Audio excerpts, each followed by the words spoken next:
Hey, I'm Hannah, and today I'm going to be talking about the Gemini new moon. And I am filming this on June 8th, so actually the moon is now in Cancer, so it's moved out of Gemini. But again, it's just a day after the new moon in Gemini. And I am making this mostly with the intention of processing some really big energy that has come through.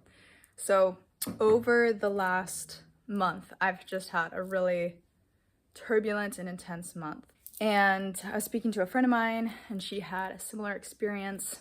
And when I notice other people seem to be going through things, and especially when I have like those big waves, I take note of it. And I think that's the power of astrology, is that you notice people will have waves of impact. And sometimes it impacts more people in certain ways than other people just because of the nature of their chart. I am mostly making this to comfort you because this energy has personally really challenged me. And I know that there's like waves. There's waves of like, oh, things are cool. And then it's like, oh man, this is really hard. And even in this wave, like there are really amazing, beautiful blessings that happened during this past month. And yet it was still like, whoa, I feel like I had a significant amount of really big things to process and feel and get over and just like finish and do. So let me just start with the pain, okay? And one of the big pain points is that Mars has been squaring Pluto. The Mars is currently in Aries and Pluto is currently in Aquarius. And so why is this an intense energy? Well, Mars and Pluto are both really intense planets. They are both planets that pretty much are really good at destroying shit.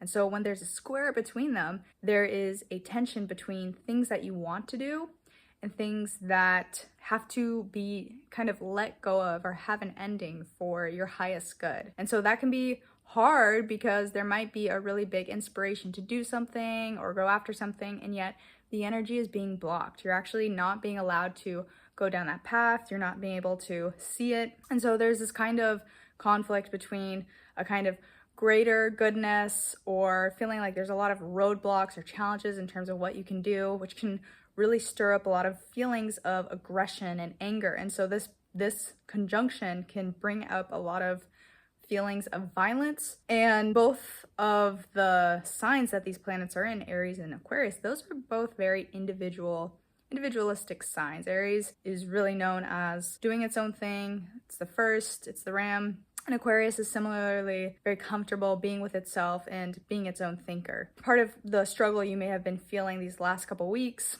is just this tension between kind of going with your gut, going with your impulse, but also having to reckon with kind of the higher cause, Aquarius, humanitarian, higher thinking. Both kind of sides want to express this full individuality, and yet there is just a lot of tension in terms of what you can do and what is being blocked or destroyed or moved from your expectations of what you can do. And so both of these planets, because they're destructive, they can really cut away at a lot of nonsense. And when we, as humans, when we don't get what we want, we can be reactive. When we lose something that we thought was going to happen, or if it's not lining up in a way that is useful, or if we're just feeling a lot of blocks and challenges and we're just feeling like we're not progressing, a natural response is to be really frustrated and even really question and doubt your abilities, because it's like, I'm really trying my best, and yet this is actually really taxing on me. And so the couple of things I would just add to all of this is that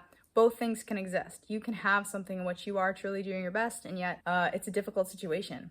And it's a hard thing to go through because it can, again, bring up feelings of just a lot of frustration. And I would really liken this to having a cold. So when you have a cold, there's nothing really you can do about it. All you can do is kind of go through having a cold. It's like as soon as you feel that feeling, like you might be like, oh, I'm starting to get a sore throat. And so you're like, okay, I'm gonna have like a lot of orange juice and I'm gonna drink a lot of water, take another shower or something. You might do these things to help yourself or help your immune system as you're noticing this thing, hoping like, oh, I hope this prevents it.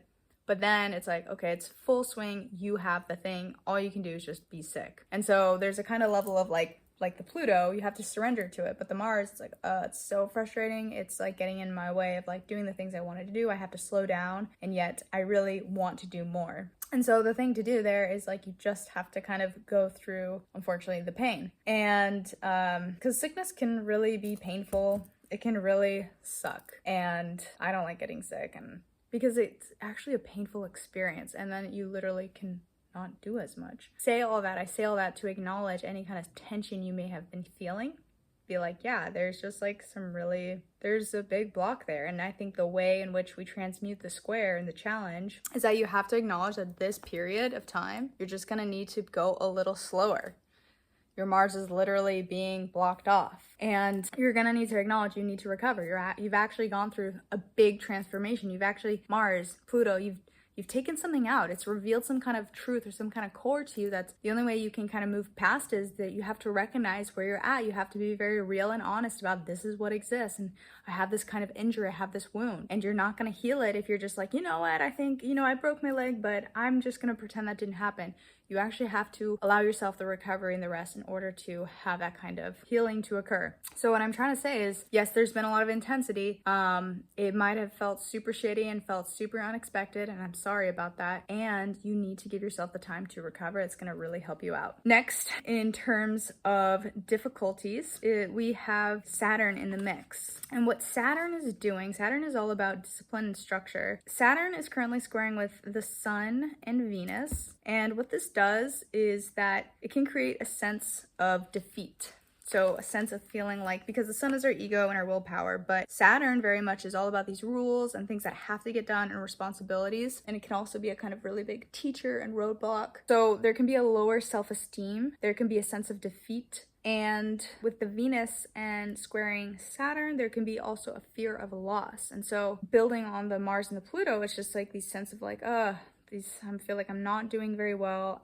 I'm not really like facing this challenge. And then I'm also kind of scared of the loss that might be accrued here. And so the way to transmute this as well is to actually not just let the challenge kind of wash over you, but to use it as a way to rise and get stimulation and to inspire you. And the only way you can kind of improve any low self-esteem is by doing good work. And so what does that mean? It means like, if for whatever reason your self-image is challenged because you feel like you keep getting these blocks or whatever, or you're feeling defeated, it's okay to feel defeated. I think the thing here is not to deny your emotions. You can feel that defeat, but be curious to the emotion as well, and be curious to what it reveals to you. I think the good work to do here, the way that you can improve your self-esteem, is to not abandon yourself and to berate yourself and say, no, I'm just a loser and I can't do anything right. You might actually legitimately feel those things.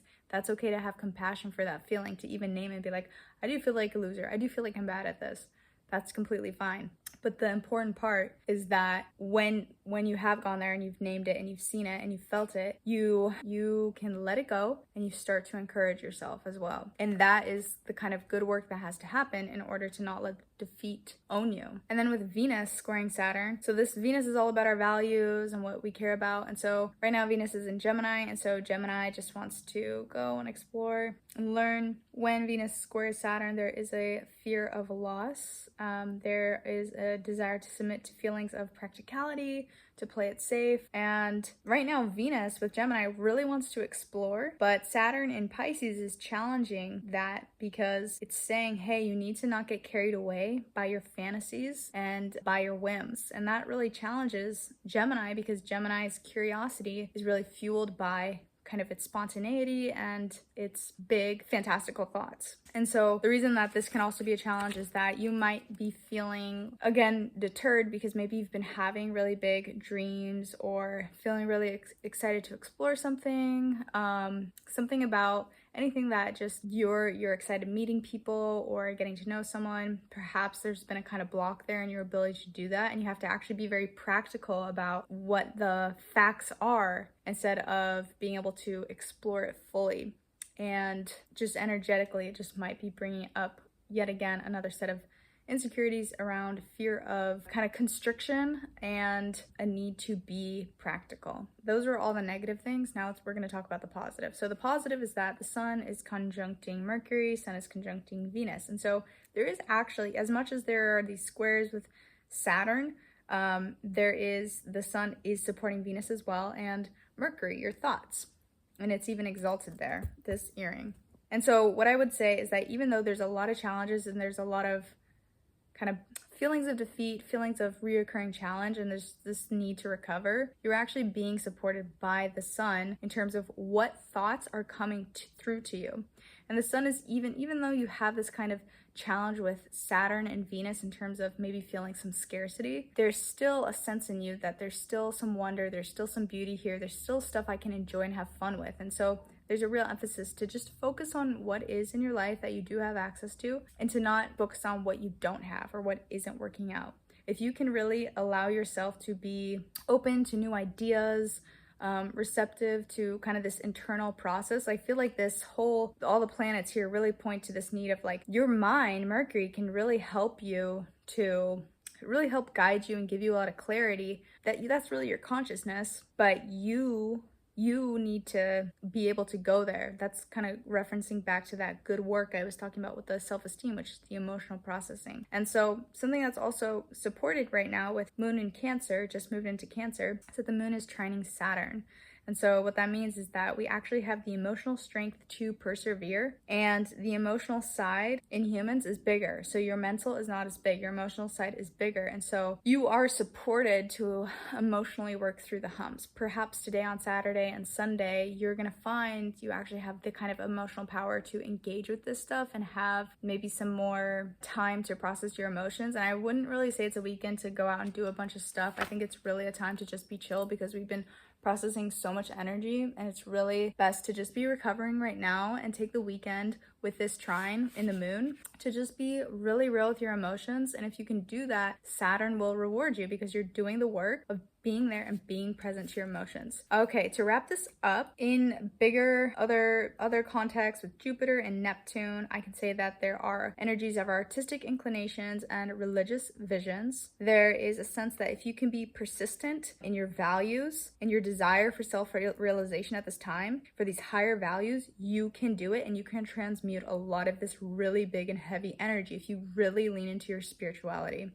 or higher values, whatever philosophy you might be in touch with. And even though there is like a lot of, like I was saying, blocks, there can be some support in what is transformed by Pluto if you can set it with peace. So Pluto can take out a lot, but if you can set some intention that what it clears out brings in peace, or you can thank it with a kind of attitude of peace, then you create the grounds to bring in more peace for whatever Pluto has cleared out. And so there are really two big things. There's an excitement in the energy for your interest in your learning with all this Gemini energy. And there is the very real challenge that is meant to clear your emotional blocks. And so you are supported to overcome these blocks, but you have to be open and persistent and hold an attitude of peace, even though you might feel really violent or stressed out. And that can be really hard to do that when you're feeling these things. I don't blame you. So again, this is where you have to pace yourself and just lean into recovery mode, because otherwise you might be more inclined to violence, and we want to be focused on peace when we have all this kind of like tense energy. So there's actually more positive aspects than the negative ones, but the negative ones are very transformative. And so there is a need to go slow. Just consider this as like a time when you're sick.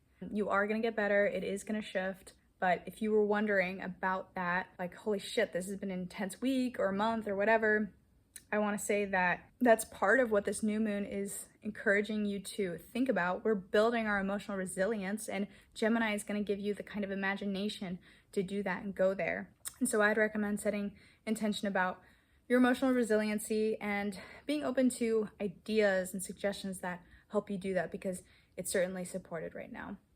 So that was that forecast. I hope that was helpful. I'm wishing you well. Also, you're doing amazing. You're doing really good. This was a tense week, and the fact that you're here, the fact that you're watching this, you are doing amazing. You really are doing a great job. And if you have been sitting with your emotions, if you have been seeing how like leaning into your spiritual practice and not going the violent route, you are doing the work, and it will pay off in ways you can't even understand right now. And I'm really excited for you. Bye.